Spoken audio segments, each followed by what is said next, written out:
후보자님 이제 네. 두 바퀴 돌아갔는데 얼굴 좀 마주보고 좀 이렇게 활발하게 좀 토론을 했으면 좋겠습니다. 너무 네. 이렇게 하시니까 저희도 질문하기가 좀 부담스럽고 그렇습니다.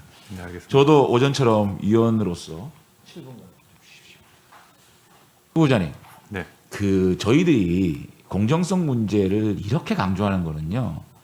내년에 대한민국의 권력 지형을 바꿀 수 있는 참 분수령인 서울시장 선거가 6개월 앞으로 돌아왔거든요. 그러니까 그 어느 때보다 선관위원회 정책 중립성, 공정성이 중요한 시점이기 때문에 그 문제에 대해서 좀 담보를 받고자 이렇게 좀 강한 질문을 하고 있다는 것을 좀 이해해 주시고요. 네, 알겠습니다. 방금 우리 많은 의원님들께서 정치적 중립, 공정성에 대해서 선관위원이라는 직을 놓고 어디까지를 수용할 수 있을 것인가에 대한 정의, 담론 이런 게 나온 것 같아요.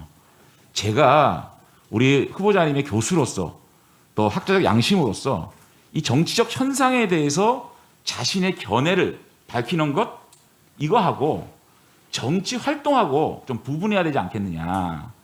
그러니까 제가 후보자님의 사상이나 뭐 이념이나 성향까지 검증하고 싶은 생각 없어요. 또 사회 현상이나 뭐 역사적 사실 또 각종 사건에 대한 교수로서의 논평 저는 충분히 할 수 있다고 봅니다. 그것만 가지고 선관위원으로서 자기가 없다 이렇게 얘기할 수는 없는 거거든요. 그런데 제가 지적하고 있는 거는 2012년 대선 때 이런 말씀을 하셨어요. 문재인 후보와 안철수 후보 단일화를 촉구하면서 박근혜 새누리당 후보의 당선은 이명박 정권 5년간의 패정의 연장이냐 유신의 부활이다. 이거는 너무 나가지 않았습니까?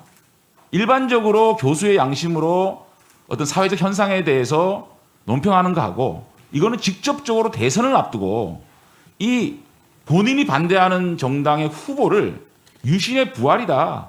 패정의 연장이다. 이거는 저는 거의 캠프에서 할 수 있는 네거티브라고 보거든요. 이런 것들을 막 말씀을 하세요. 과연 이것마저도 수용할 수 있는 한계인지.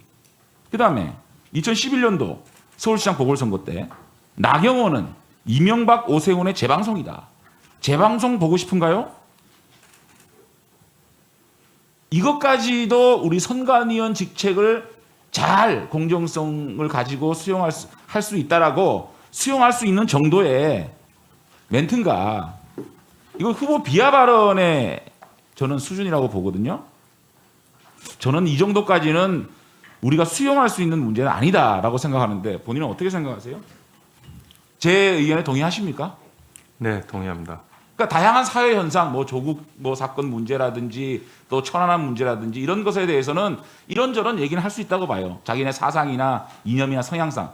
그런데 선거 직전에 상대 후보에 대해서 이렇게 하는 건 선거 캠프에서 대변인이 할 수 있는 논평 아닌가요? 그리고 이제 그러면 좀 하나 좀 짚었으면 좋겠는 게 이제 공적 영역과 사적 영역 이런 것들은 우리 후보자께서 강의실에서는 분명히 지킨다. 그래서 자신이 그런 것들을 구별할 수 있는 그런 그 소양이 있기 때문에 믿어달라라고 말씀하시는데 믿지 못하겠거든요. 그런데 보통 이제 국정감사 때 중앙선관위를 자주 만나게 되는데 그때도 중앙선관위위원장은 인사만 하고 나가세요. 선관위원들도 인사만 하고 나가세요. 오로지 우리 국회의원과 입법부에서는 선관위 사무총장만을 두고 얘기를 국정감사를 합니다. 그러면 만약에 우리 국회에서 우리 조성대 후보자가 만약에 선관위원이 되신다면 국정감사 때 좀 증인으로 나오셔달라라고 하면 국정감사대에 설 용의는 있습니까? 네, 약속하셨어요? 네. 또 뭐 바쁘다고 안 나오시는 거 아니죠? 왜냐하면 1년에 한 번씩 검증을 해야 우리도 담보가 될 거 아닙니까? 네. 그죠? 네. 그다음에 우리 후보자께서 아까도 말씀드렸잖아요. 법을 존중하는 자세. 아니 누더기법이다, 쓰레기법이다. 우리 국회에서 만든 법을 누더기다, 쓰레기다고 얘기하시는 분의 이 법의 일관성, 법의 안정성. 국회에서 법을 만들지만 그 법을 해석하고 집행하는 건 선관위예요. 어떻게 이 법을 입법 취지에 맞게 공정하고 일관되게 해석하느냐는 부분들은 굉장히 중요한 거거든요. 그러니까 입법권자보다 더 중요한 역할을 하고 계시는 거예요. 그런데 이걸 쓰레기다, 누더기다 이렇게 얘기하시는 분에게 일관성이 있는 법적 해석을 우리가 담보할 수 있겠느냐? 그거 어떻게 담보하시겠어요? 아니, 쓰레기법을 어떻게 담보하실 거예요? 누더기를 어떻게 해석을 하실 거예요? 답변 좀 해주실래요? 네, 제가 그런 표현을 썼던 이유는 현재의 선거법, 공직선거법이 개선의 필요성이 있다라고 하는 것을 알겠는데요. 강조하기 위해서 그거를 쓰레기라고 표현하는 건 잘못된 거 아니겠어요? 네, 그렇습니다. 아무리 좋은 취지를 가지고 말을 했더라도 적어도 국회에서 다수결로 통과된 법을 가지고 쓰레기다, 누더기다라고 얘기하시는 분을 그 법을 해석하는 선관위원이다? 그거를 수용할 수 있는 문제입니까 이게? 네, 말씀 경청하고 있습니다. 아니 경청만 할 게 아니라요. 네. 저 얼굴 좀 보시고요. 네, 아니 이거를 저희가 어떻게 믿을 수 있을까요? 법을 너무 확대 해석해가지고 우리 입법 취지에 맞지 않는 해석을 해버리고 사람에 따라서 다른 해석을 할 수 있는 거 아니겠어요?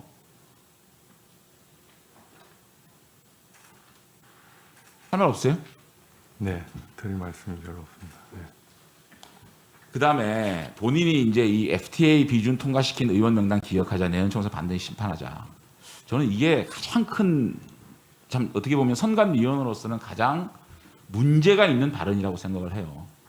그 발언들을 쭉 보면 과연 그 직에 맞는 후보자인가를 우리가 알 수 있거든요. 어떻게 이거를 제가 해석해야 될까요? 총선에서 심판하자. 명단을 기억합시다. 그 명단을 갖다가 이렇게 링크를 하셨더라고요. 아마 제 이름도 들어가 있을 거예요. 이걸 내가 어떻게 수용을 해야 될까요? 저 좀 설득 좀 시켜주세요. 예, 그 트윗에 관해서 그 SNS의 발언에 대해서 말씀을 드린다면 당시에 저는 자연인이었고 한 사람이 시민이었습니다. 그리고 온라인 상에서 그 93조 1항의 온라인 선거운동 표현의 자유가 허용되었기 때문에 온라인이라는 공간을 이용해서 정책에 대한 찬반을 표명한 것이라고 생각을 합니다. 정책에 대한 찬반, 나는 FTA를 반대한다. 만약에 그런 발언을 하신 거하고 제가 문제를 삼으면 그건 문제가 안 되겠죠. 근데 기억하자, 낙선하자, 낙선시키자 이렇게 하는 거는 좀 저는 상당히 좀 문제가 있는 발언이라고 생각이 들고요. 선거관리위원 후보자이기 때문에 제가 드리는 말씀입니다. 네. 그 지적에 대해서 네, 잘 새겨드리시기 바랍니다. 네, 명심하겠습니다. 자, 그러면 재보충 질의 하실 분들.